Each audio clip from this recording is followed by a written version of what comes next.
이혼해요. 내가 암에 걸린 지금 이런 말을 하는 거야? 저는 목소리를 높여 물었습니다. 하지만 아내의 표정은 담담했어요. 미정아, 나 큰일 났어. 암에 걸렸어. 목소리가 떨렸어요. 제가 얼마나 절박한 상황인지 장미정도 느꼈을 거예요. 장미정은 깜짝 놀란 듯 했어요. 어머, 사장님. 정말이에요? 어떤 암이에요? 걱정하는 목소리였어요. 그 순간 저는 정말 다행이라고 생각했어요. 적어도 장미정만은 저를 걱정해 주는구나 싶었거든요. 전립선암 3기야. 의사가 많이 진행됐다고 하더라고. 제가 말하자 장미정은 위로해 줬어요. 아이고, 사장님. 그래도 요즘 의학이 발달해서 완쾌할 수 있을 거예요. 너무 걱정하지 마세요. 장미정의 따뜻한 말에 저는 눈물이 날 뻔했어요. 이렇게 저를 위로해주는 사람이 장미정뿐이라는 게 서러우면서도 고마웠어요. 그래서 저는 용기를 내서 장미정에게 제안했어요. 미정아, 그럼 우리 이제 같이 살까? 내가 이혼하게 됐어. 집사람이 이혼하자고 해서 너라도 내 곁에 있어주면 안 될까? 떨리는 마음으로 대답을 기다리는 동안 구독과 좋아요 부탁드립니다. 저는 암투병 중인 67세 김송석입니다. 혹시나 저와 같은 실수하지 마시라고 저의 부끄러운 과거를 한번 들려드리겠습니다. 40년 동안 결혼 생활을 해왔습니다. 40년이라는 세월이 결코 짧지 않죠. 그 긴 세월 동안 저는 인테리어 회사를 운영하며 나름 성공한 사업가라고 자부해왔습니다. 돈도 제법 벌었고 가족들에게는 경제적으로 부족함 없이 살게 해주었다고 생각했어요. 아내에게는 전업주부로 편안하게 살게 해주었고 딸아이에게도 원하는 건 다 해주려고 노력했습니다. 하지만 몇 년 전부터 사업이 점점 어려워지기 시작했어요. 경기도 안 좋고 경쟁업체들도 많아지고 무엇보다 제가 나이가 들면서 예전만큼의 추진력을 발휘하기가 힘들어졌습니다. 몸도 자꾸 피곤해지고 여기저기 아픈 곳도 많아지고요. 결국 작년에 회사 문을 닫았습니다. 그동안 벌어놓은 돈으로 살아야겠다고 생각하며 마음을 정리했죠. 그런데 문제는 건강이었어요. 몸이 계속 안 좋아지는 게 단순한 노화가 아닌 것 같아서 병원에서 종합검진을 받게 되었습니다. 의사 선생님이 비뇨기과에서 정밀 검사를 해보라고 하시더군요. 그 순간 가슴이 철렁 내려앉았어요. 뭔가 심상치 않다는 걸 직감할 수 있었거든요. 검사 결과는 정말 충격적이었습니다. 전립선암 3기라는 진단을 받았어요. 의사 선생님의 설명을 듣는 순간 머릿속이 하얘졌습니다. 암이라니, 그것도 3기라니. 갑자기 죽음이라는 것이 코앞까지 다가온 느낌이었어요. 67년을 살아오면서 죽음에 대해 진지하게 생각해 본 적이 없었는데 그 순간만큼은 정말 무서웠습니다. 집으로 돌아가는 길에 이 소식을 아내에게 어떻게 말해야 할지 고민했어요. 40년을 함께 산 아내니까 분명 놀라겠지만 함께 이 어려운 시기를 헤쳐나갈 수 있을 거라고 생각했습니다. 아내는 그동안 저를 위해 집안일을 도맡아 해왔고 제가 사업에 매진할 수 있도록 뒷바라지를 해준 고마운 사람이니까요. 집에 도착해서 아내에게 검진 결과를 말했습니다. 예상했던 대로 아내는 깜짝 놀랐어요. 하지만 그 다음에 나온 아내의 반응은 제가 전혀 예상하지 못한 것이었습니다. 아내가 방에서 봉투 하나를 가져왔는데 그 안에 이혼 서류가 들어 있었어요. 이혼해요. 아내의 차가운 목소리가 아직도 귓가에 맴돕니다. 암 진단을 받아 충격에 빠져 있는 저에게 이혼 통보를 하다니 저는 정말 믿을 수가 없었어요. 40년을 함께 살아온 부부 사이에서 이런 일이 일어날 수 있다는 걸 상상도 못했거든요. 지금 이런 말을 하는 거야? 내가 암에 걸렸는데 저는 목소리를 높여 물었습니다. 하지만 아내의 표정은 담담했어요. 마치 오래전부터 준비해온 일이라는 듯이 말이에요. 사실 저는 알고 있었습니다. 아내가 왜 이혼을 요구하는지. 10년 전 일 말이에요. 제가 외도를 했었거든요. 그 일이 들통나면서 아내와의 관계가 예전 같지 않았어요. 하지만 저는 그래도 시간이 지나면 아내가 저를 용서해 줄 거라고, 아니면 최소한 함께 늙어갈 수 있을 거라고 생각했습니다. 딸아이에게도 연락해봤지만 소용없었어요. 딸은 저에게 차갑기만 했습니다. 아빠 일은 아빠가 알아서 해요. 저는 상관없어요. 이런 말만 반복할 뿐이었어요. 24살 딸아이가 아버지에게 이렇게 냉정할 수 있다는 게 너무 서러웠습니다. 지금 저는 혼자입니다. 암과 싸워야 하는데 곁에 아무도 없어요. 67년을 살아오면서 이렇게 외롭고 절망스러운 적이 없었습니다. 돈을 벌기 위해 바쁘게 살아왔지만 정작 중요한 건 놓치고 살았나 보네요. 이제 제가 왜 이런 상황에 처하게 되었는지 솔직하게 말씀드려야겠어요. 아무리 부끄럽고 후회스럽더라도 제가 저질렀던 일들을 숨기고 싶지 않습니다. 10년 전으로 거슬러 올라가 보겠습니다. 그때 제 인테리어 사업이 한창 잘 나갈 때였어요. 대형 건설회사들과 계약을 따내기 위해서는 접대가 일상이었습니다. 술자리, 골프, 주점, 이런 곳들을 전전해야 했어요. 그게 그 시절 사업하는 방식이었거든요. 수주를 받으려면 함께 놀지 않으면 안 되는 분위기였어요. 그런 자리에서 장미정이라는 여자를 만났습니다. 그녀는 제가 자주 가던 주점의 마담이었어요. 처음엔 그냥 업무상 만나는 사이였죠. 그런데 장미정이 참 똑똑한 여자더군요. 다른 테이블에서 나누는 대화들을 잘 듣고 있다가 저에게 귀띔해 주곤 했어요. 저 사장님이 어떤 걸 원하시는지 알아냈어요. 이런 식으로 접근하시면 계약 따낼 수 있을 거예요. 이런 식으로 말이에요. 덕분에 몇 건의 큰 계약을 성사시킬 수 있었습니다. 장미정에게 고마운 마음이 생겼죠. 그리고 점점 자주 만나게 되었어요. 처음엔 정말 사업상 필요에 의해서였습니다만 어느 순간부터는 그게 아니었어요. 장미정은 제 아내와는 완전히 다른 타입의 여자였습니다. 아내는 집에서 살림만 하며 조용하고 순종적인 사람이었어요. 20년 넘게 함께 살다 보니 대화할 거리도 별로 없었고 늘 똑같은 일상의 반복이었죠. 반면에 장미정은 활발하고 재미있었어요. 세상 돌아가는 이야기도 잘 알고 있었고 저와 함께 있을 때 마치 젊어진 기분이 들었습니다.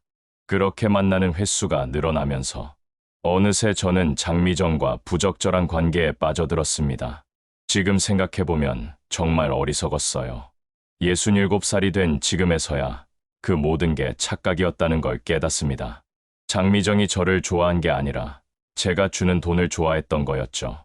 하지만 그때의 저는 그런 걸 알아차리지 못했어요. 아니, 알고 싶지 않았을지도 모르겠네요. 집에서는 경직된 아버지, 남편 역할만 해야 했는데 장미정과 함께 있을 때는 그냥 한 사람의 남자로서 대접받는 기분이었거든요.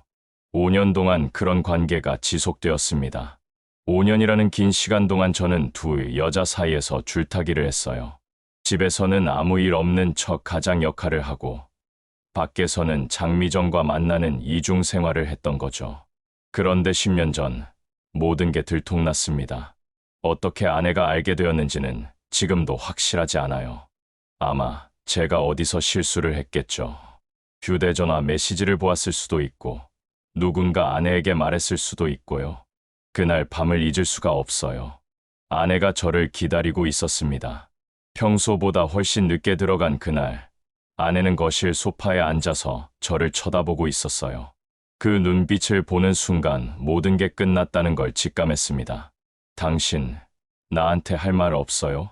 아내의 목소리는 떨리고 있었어요. 하지만 화가 난 목소리가 아니라 절망에 찬 목소리였죠. 저는 그 순간 정말 비겁했습니다. 끝까지 시치미를 떼고 싶었어요. 무슨 말을 하는 거야? 저는 모른 척했습니다. 하지만 아내는 이미 모든 걸 알고 있었어요.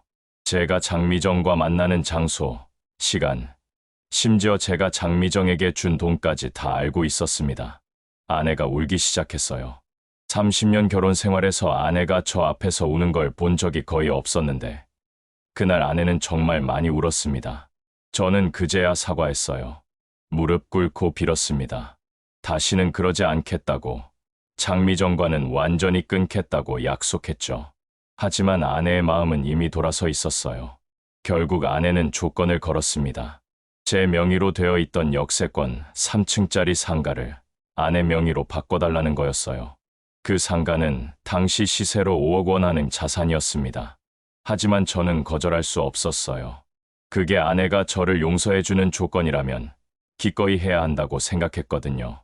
서류 작업을 마치고 난 후, 저는 아내가 저를 완전히 용서해줄 거라고 생각했어요. 하지만 그게 아니었습니다. 그날 이후로 아내는 저에게 예전 같은 따뜻함을 보여주지 않았어요.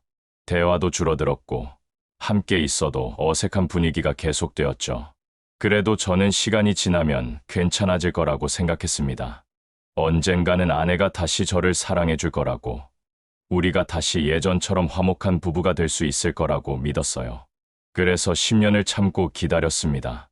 그런데 장미정과의 관계는 완전히 끝나지 않았어요.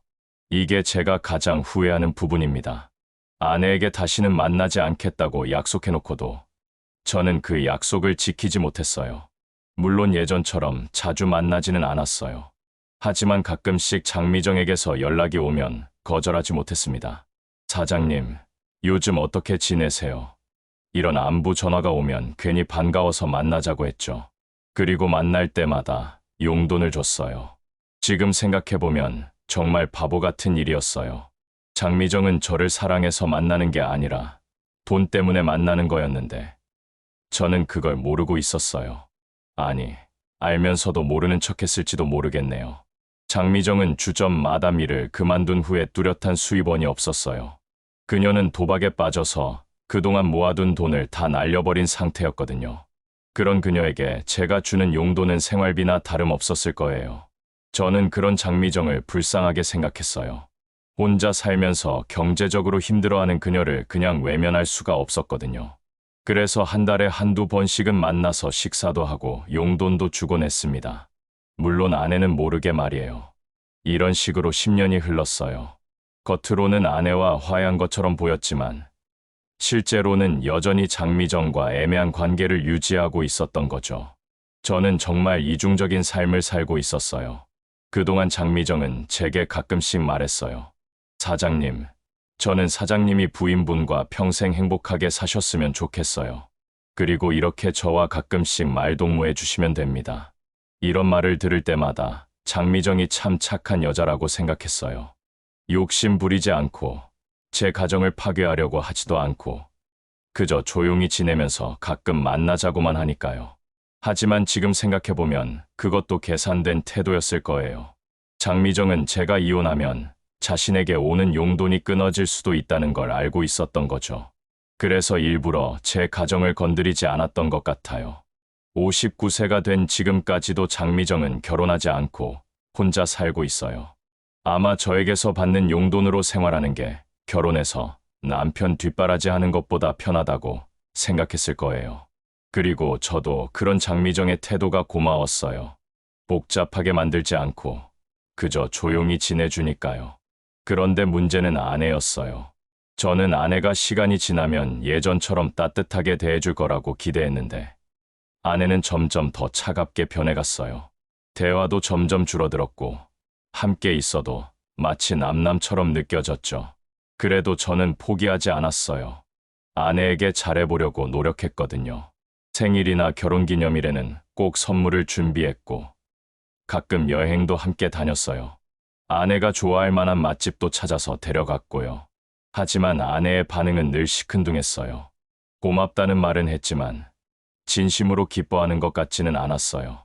마치 의무적으로 고마워하는 것 같았달까요. 그럴 때마다 저는 정말 답답했어요. 왜 아내가 저를 용서해주지 않는지 이해할 수 없었거든요. 제가 잘못한 건 인정하지만 그래도 상가까지 넘겨주며 사과했는데 언제까지 저를 차갑게 대할 건지 그런 생각이 들었어요. 그러다가 3년 전쯤부터 아내의 행동이 이상해지기 시작했어요. 외출하는 일이 많아졌고 집에 있을 때도 뭔가 공부하는 것 같았어요. 책도 많이 보고 컴퓨터 앞에 앉아있는 시간도 늘어났죠. 뭘 하고 있는 거야? 물어봐도 그냥 취미로 공부하고 있어요 라고만 답했어요. 더 자세히 물어보면 귀찮아하는 기색이 역력했죠. 저는 그냥 나이 들어서 새로운 취미를 찾은 거려니 생각했어요. 그런데 지금 돌이켜보니 아내는 그때부터 이혼을 준비하고 있었던 것 같아요. 혼자 살아갈 방법을 찾고 있었던 거죠. 그 모든 준비가 끝난 후에 마침 제가 암에 걸렸다는 소식을 듣고는 그때를 기회로 삼아 이혼을 통보한 거예요. 물론 아내는 타이밍이 맞았던 것뿐이라고 하지만요. 정말 치밀한 계획이었어요. 저는 전혀 눈치채지 못했거든요. 아내가 그렇게 오랫동안 이혼을 준비하고 있었다는 걸 상상도 못했어요. 40년을 함께 산 아내가 저를 그렇게 차갑게 계산할 수 있다는 것도 믿기 어려웠고요. 지금 와서 생각해보면 제가 너무 안일했던 것 같아요. 아내의 마음이 완전히 돌아선 걸 알면서도 그냥 시간이 해결해 줄 거라고 생각했어요. 언젠가는 다시 예전처럼 돌아갈 수 있을 거라고 막연히 기대했던 거죠. 아내는 저에게 이혼 통보를 하면서 그동안 속에 담아두었던 이야기들을 쏟아냈어요. 저는 그때서야 아내가 얼마나 많은 상처를 받고 살아왔는지 알게 되었습니다. 당신 때문에 얼마나 고생했는지 알아요. 아내가 말했어요. 시집 와서 아들 못 낳았다고 얼마나 구박받았는지. 당신은 사업한다고 나 몰라라 하고. 그 서러움 속에서도 혼자 다 참고 견뎌왔어요. 아내 말이 맞았어요. 저는 사업에만 매달려서 집안일은 모두 아내에게 맡겨두었어요. 어머니가 아들 못 낳은 며느리라고 구박할 때도 저는 나서서 아내를 보호해주지 못했죠. 오히려 어머니 말씀이 틀린 건 아니잖아 라고 말한 적도 있었어요. 그런데 가장 큰 상처는 역시 제 외도였어요. 아내는 10년 전에 그 사실을 알았을 때부터 이미 마음의 준비를 하고 있었다고 하더군요. 그때 당신이 무릎 꿇고 빌면서 다시는 안 그러겠다고 했잖아요. 그런데 알고 있어요. 당신이 그 여자랑 계속 만나고 있었다는 거. 아내의 말에 저는 깜짝 놀랐어요. 아내가 다 알고 있었다니. 어떻게 알았어? 제가 물었더니 아내는 씁쓸하게 웃으며 말했어요. 40년을 같이 살았는데 모를 리가 있겠어요. 당신이 언제 거짓말하는지, 언제 뭔가 숨기는지 다 알아요. 정말 충격이었어요. 저는 아내를 완전히 속이고 있다고 생각했는데 아내는 이미 다 알고 있으면서도 모른 척하고 있었던 거였어요. 그럼 왜 진작 말하지 않았냐고 물었더니 아내는 이렇게 대답했습니다. 그때는 경제적 능력이 없었어요. 이혼하고 싶어도 할 수 없었죠. 그래서 차라리 현실적으로 보상받기로 마음먹었어요. 상가라도 받아두면 나중에 혼자 살 때 도움이 될 거라고 생각했거든요.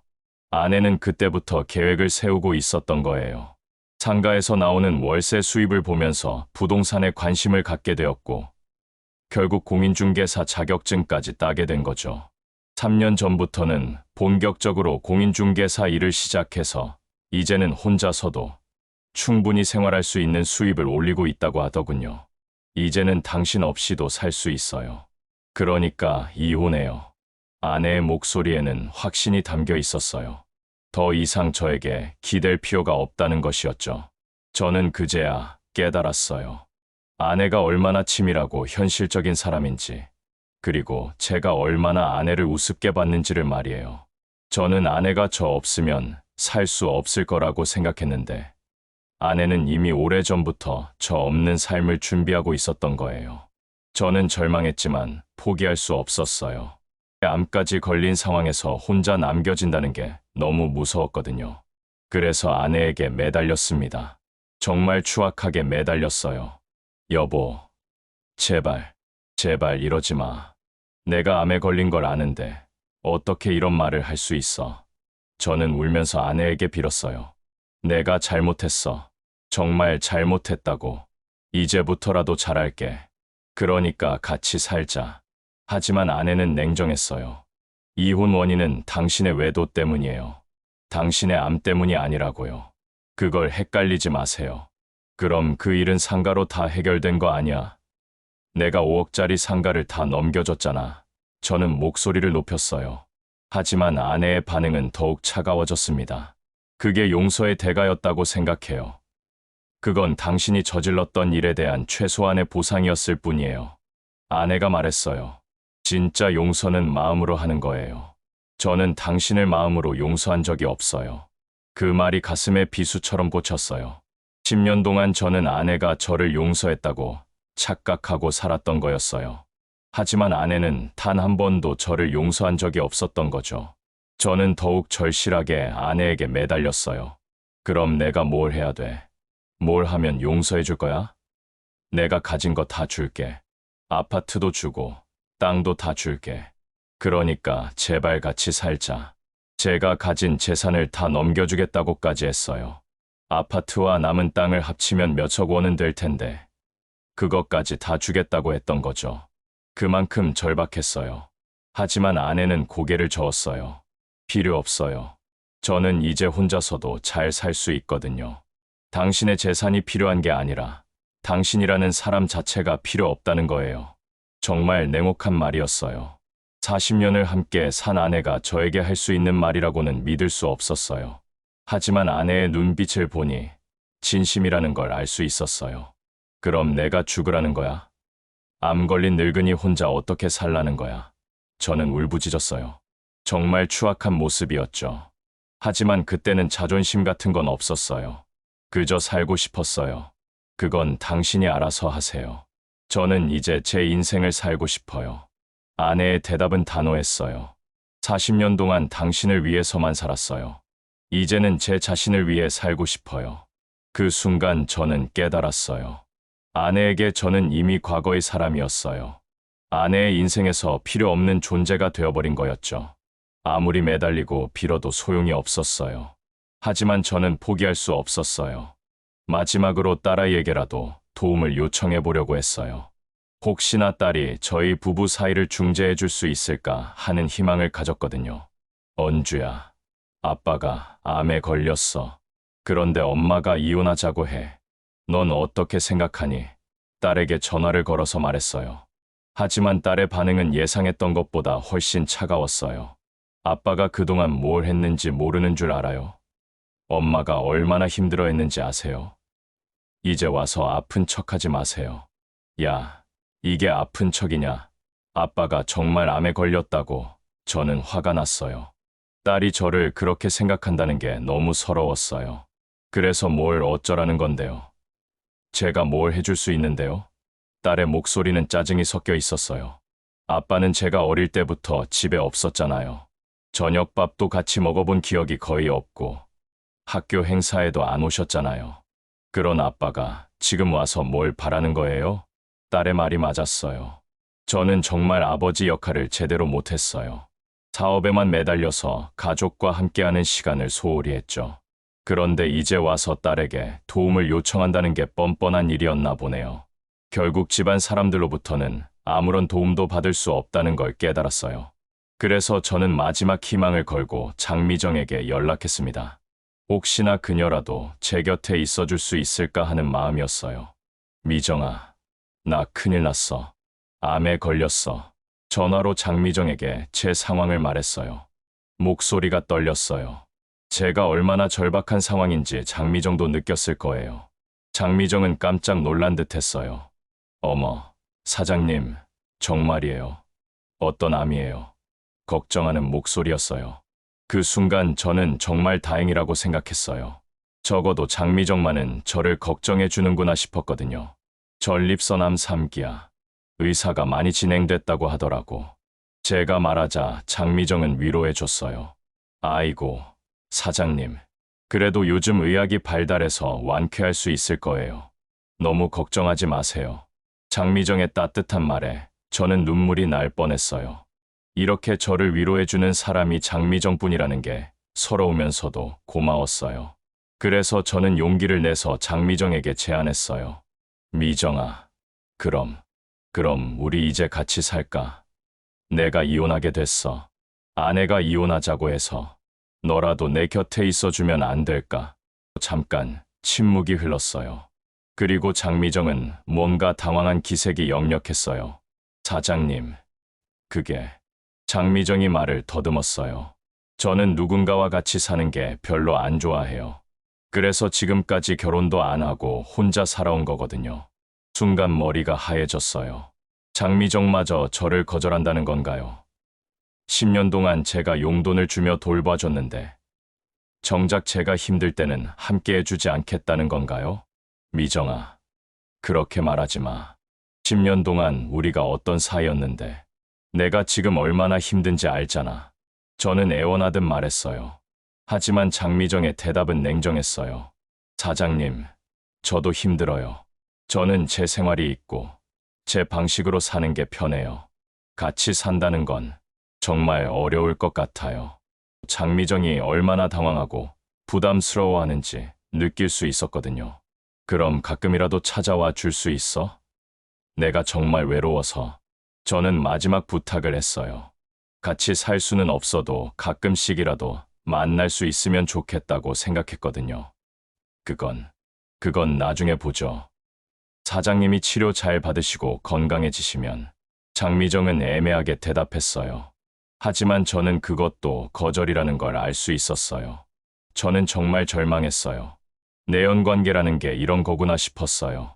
제가 돈 있고 건강할 때는 함께 했지만 정작 제가 힘들어지자 외면하는 거였어요. 사실 어느 정도 예상은 했어요. 장미정이 저를 진짜 사랑해서 만난 게 아니라는 걸 마음 한구석으로는 알고 있었거든요.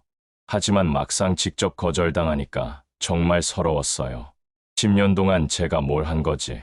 아내는 날 버리고, 딸한테는 미움받고, 내연녀한테는 거절당하고, 결국 아무것도 남지 않았네요. 그날 밤 정말 많이 울었어요. 67년을 살아오면서 그렇게 펑펑 운 적이 없었는데, 그날만은 정말 어린아이처럼 울었어요. 세상에서 가장 외로운 사람이 된 기분이었어요. 결국 아내는 이혼 소송을 시작했어요. 저는 끝까지 반대했지만 소용없었어요. 아내가 워낙 철저하게 준비해서 변호사도 미리 선임해놨더라고요. 그리고 그 변호사는 아내 편에서 정말 적극적으로 일했어요. 제3분할에서는 40년 결혼 생활을 인정받아서 50대 50으로 나누게 되었어요. 제가 살고 있던 아파트는 제가 가져가고 나머지 땅들은 아내가 가져갔어요. 이미 넘겨준 상가는 말할 것도 없고요. 사실 재산 문제는 크게 중요하지 않았어요. 그것보다 40년 결혼 생활이 법정에서 차갑게 정리되는 게 더 서러웠어요. 판사 앞에서 제 외도 사실이 적나라하게 드러나고 아내가 얼마나 고통받았는지 변호사가 설명하는 걸 듣는 게 정말 괴로웠어요. 아내는 법정에서도 저를 한 번도 쳐다보지 않았어요. 마치 저 같은 사람은 존재하지도 않는다는 듯이 말이에요. 그 모습을 보면서 저는 정말 모든 게 끝났다는 걸 느꼈어요. 이혼이 확정된 후에도 저는 아내에게 마지막 부탁을 했어요. 그래도 40년을 같이 살았잖아. 가끔이라도 안부 묻는 전화 한 통 할 수 있을까? 하지만 아내는 고개를 저었어요. 이제 남남이에요. 서로 연락하지 말아요. 그게 아내가 저에게 한 마지막 말이었어요. 이혼이 끝난 후 저는 정말 혼자가 되었습니다. 아파트에 혼자 살면서 암 치료를 받아야 했어요. 병원에 갈 때도 혼자, 검사 받을 때도 혼자, 치료받을 때도 혼자였어요. 처음에는 그래도 할 수 있을 거라고 생각했어요. 67년을 혼자 살아온 건 아니지만 어떻게든 해보겠다는 마음이었거든요. 하지만 시간이 지날수록 정말 힘들어졌어요. 암 치료는 생각보다 훨씬 고통스러웠어요. 항암 치료를 받으면 온몸이 아프고 음식도 제대로 못 먹게 되고 하루 종일 침대에 누워있을 수밖에 없었어요. 그럴 때마다 곁에 누군가 있어서 물 한 잔이라도 갖다 줄 사람이 있으면 좋겠다고 생각했어요. 식사하는 것도 큰 문제였어요. 제가 요리를 할 줄 아는 게 라면 끓이는 것 정도였거든요. 40년 동안 아내가 다 해줬으니까 당연했죠. 병원에서 나와서 집에 오면 냉장고는 텅 비어 있고 그나마 먹을 수 있는 건 컵라면이나 빵 같은 것뿐이었어요. 가끔은 배달 음식을 시켜 먹기도 했지만 혼자 먹는 밥은 정말 맛이 없었어요. 아무리 비싸고 맛있는 음식이라도 혼자 먹으면 그냥 배만 채우는 거더라고요. 그럴 때마다 아내가 해주던 따뜻한 밥이 그리웠어요. 더 힘든 건 완전한 침묵이었어요. 하루 종일 아무도 말을 걸어주는 사람이 없어요. TV 소리만 계속 들리고 가끔 전화벨이 울리면 혹시나 해서 뛰어가지만 보험회사나 텔레마케팅 전화뿐이었어요. 한 번은 정말 급하게 병원에 가야 할 일이 있었어요. 새벽에 갑자기 열이 많이 나고 몸이 너무 아팠거든요. 그런데 택시를 부를 수도 없을 만큼 몸이 힘들었어요. 그때 정말 간절히 생각했어요. 아, 곁에 누군가 있었으면. 결국 119에 신고해서 응급실에 갔는데 간호사가 보호자가 있느냐고 물어보더라고요. 혼자 왔어요 라고 대답하는데 목소리가 떨렸어요. 67살 늙은이가 병원에 혼자 와서 치료받는 모습이 얼마나 처량했을까요? 그런 일들이 반복되면서 저는 딸에게 마지막으로 연락해봤어요. 그래도 피가 섞인 사이인데 아버지가 이렇게 힘들어하는 걸 보면 마음이 움직일 수도 있지 않을까 생각했거든요. 언주야, 아빠가 정말 힘들다. 같이 살지 않더라도 가끔이라도 안부 확인해 줄 수 없을까? 아빠가 혹시 응급 상황이 생겼을 때 연락할 사람이 없어서 저는 조심스럽게 말했어요. 하지만 딸의 대답은 예상보다 더 차가웠어요. 아빠, 저는 아빠 재산도 받을 생각 없어요. 그러니까 이제 연락하지 마세요. 저는 아빠 없이도 잘 살고 있거든요. 야, 그렇게 말하면 되냐? 아빠가 너를 어떻게 키웠는데. 제가 목소리를 높이자 딸이 더 화를 냈어요. 어떻게 키우셨다고요? 저는 아빠와 저녁밥 같이 먹어본 기억이 거의 없어요. 학교 운동회나 발표회에 오신 적도 없고, 제가 아플 때 병원에 데려가 준 것도 다 엄마였어요. 그런 아빠가 지금 와서 효도를 바라시는 거예요? 딸의 말이 가슴에 박혔어요. 정말 그랬어요. 저는 사업 핑계로 집에 늦게 들어가는 날이 많았고, 딸의 학교 행사에도 거의 참석하지 않았어요. 그때는 돈을 벌어오는 게 가장이 할 일이라고 생각했는데, 정작 딸에게는 아버지로서의 기억이 거의 없었던 거네요.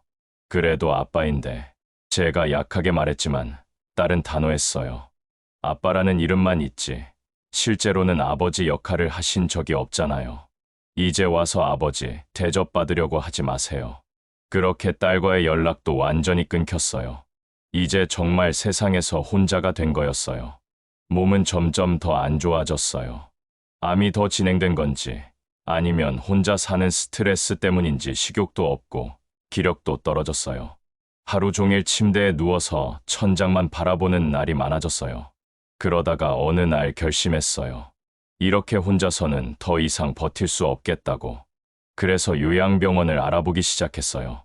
적어도 그곳에 가면 간병인이나 간호사가 있을 테니까 완전히 혼자는 아닐 거라고 생각했어요. 요양병원에 들어간 지 이제 6개월이 됐어요. 여기서는 규칙적으로 식사도 나오고 간호사들이 약도 챙겨주고 그나마 혼자 집에 있을 때보다는 낫긴 해요. 하지만 면회 오는 사람이 없으니까 여전히 외로워요. 다른 환자분들은 가족들이 와서 음식도 갖다 주고 함께 이야기도 나누는데 저는 항상 혼자예요. 간호사들도 처음에는 가족분이 안 오시네요? 라고 물어봤는데 이제는 묻지도 않아요. 제가 정말 혼자라는 걸 다들 아시거든요. 가끔 밤에 잠이 안 올 때면 지난 날들을 생각해봐요. 만약에 제가 외도를 하지 않았다면, 가족들과 더 많은 시간을 보냈다면, 아내를 더 사랑하고 딸을 더 아꼈다면 지금 이 자리에 있지 않았을까요? 하지만 이제 와서 후회해봤자 소용없어요. 돌이킬 수도 없고 용서받을 수도 없어요. 제가 저지른 일들의 대가를 치르고 있는 거겠죠. 67년을 살아오면서 정말 많은 실수를 했어요. 그 중에서도 가장 큰 실수는 가족을 소중히 여기지 않았다는 거예요. 돈이 가장 중요하다고 생각했고 사업이 모든 걸 해결해 줄 거라고 믿었어요. 하지만 정작 제가 힘들어졌을 때 곁에 남은 사람은 아무도 없더라고요.